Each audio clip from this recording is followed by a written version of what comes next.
কিছু কেন্দ্রের ফলাফল দেখে কোনোভাবেই যদি আমরা এগিয়ে থাকি তাহলে কোনোভাবে অন্য কেন্দ্রগুলো ছাড়া যাবে না। আপনাদেরকে অবশ্যই কেন্দ্রে অবস্থান গ্রহণ করতে হবে, চূড়ান্ত ফলাফল আসা পর্যন্ত কেন্দ্রে অবস্থান গ্রহণ করতে হবে। আমরা ইতিমধ্যে দেখেছি যে কিছু কেন্দ্রে যেখানে শাপলাকলি কিংবা 11 দলীয় জোটের প্রার্থীরা জয়লাভ করেছে, কেন্দ্রের ফলাফল এসে গেছে, কিন্তু ফলাফলটা প্রিজাইডিং অফিসারকে রিটার্নিং কর্মকর্তার কাছে পৌঁছতে দেওয়া হচ্ছে না।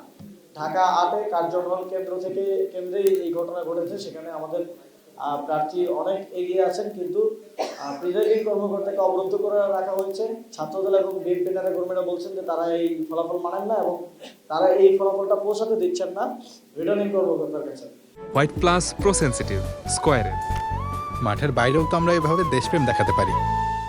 ফলে এই ধরনের ঘটনা ঘটছে। এবং ঢাকা 8-এর আরেকটা বিষয় আমরা উল্লেখ করতে চাই যে আমরা দেখলাম যে বিএনপির যিনি প্রার্থী আছেন মির্জা আব্বাস, তার ওয়াইফ নিজে দাঁড়িয়ে থেকে ভোট গণনা তদারকি করছেন। তিনি কি প্রিজাইডিং অফিসার নাকি রিটার্নিং কর্মকর্তা আমরা জানি না। এখানে স্পষ্টভাবেই ভোট কারচুপির এবং ভোট গণনায় ইঞ্জিনিয়ারিং এর একটা সম্ভাবনা আমরা দেখতে পাচ্ছি। তারা যখন দেখছে যে তারা পরাজিত হতে যাচ্ছে তখন তারা কোনো রাগঢাক না রেখে সশরীরে এসে ভোট কারচুপি করছেন, ভোট গণনায় ইঞ্জিনিয়ারিং করছেন। আমরা প্রশাসন, ইসি এবং রিটার্নিং কর্মকর্তাদেরকে আহ্বান জানাতে চাই তারা যেন এই ধরনের বিষয়ের ক্ষেত্রে দ্রুত শাস্তিমূলক ব্যবস্থা গ্রহণ করেন এবং এই ধরনের কোনো কিছু যাতে অ্যালাউ না করেন।